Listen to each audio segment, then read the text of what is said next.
শুভ সকাল বন্ধুরা, মিতার চ্যানেলে সবাইকে স্বাগত। আশা করি তোমরা সবাই ভালো আছো। কর্তামশার আমি দুজন মিলে টেবিলটাকে সরিয়ে দিলাম।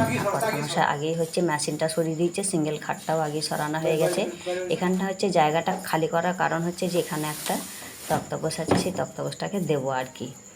তো সে একে একে সব জায়গাটা খালি দিয়ে, মুড়ের ড্রাম আছে আর চালের আটা আছে, চালের বস্তা আছে, আটা আছে, জায়গাগুলো সব খালি করে দেওয়া হচ্ছে এখন। আর তক্তপোষটা আছে অন্য জায়গায়, এই যে এনে রেডি করে দিলাম। বাচ্চাগুলো সব ডেকেছিলাম, ছেলেগুলো ধরে ঢুকিয়ে দিল ঘরেতে। তো যাই হোক, রেডি হয়ে গেছে। আর টেবিলটাকেও ঠিক জায়গায় দিয়ে দিলাম, পুরো সেপারেট করে দিলাম আর কি। তো বিছানাটা বিছাচ্ছে আর উঁচু নিচু লাগছে, সেটাই দেখো কর্তামশাই সব ঠিক করে সমান করে বিছাচ্ছে। আমি বললাম যে থাক, যা হওয়ার হয়েছে, আর করতে হবে না, পরে ঠিক করবে, তাহলে চাটা খেয়ে নাও। চা করে নিয়ে এসেছি, তাই কর্তামশাই বলছে থাক, আর করতে হবে না, চাটা খেয়ে নাও আগে। উঁচু হয়ে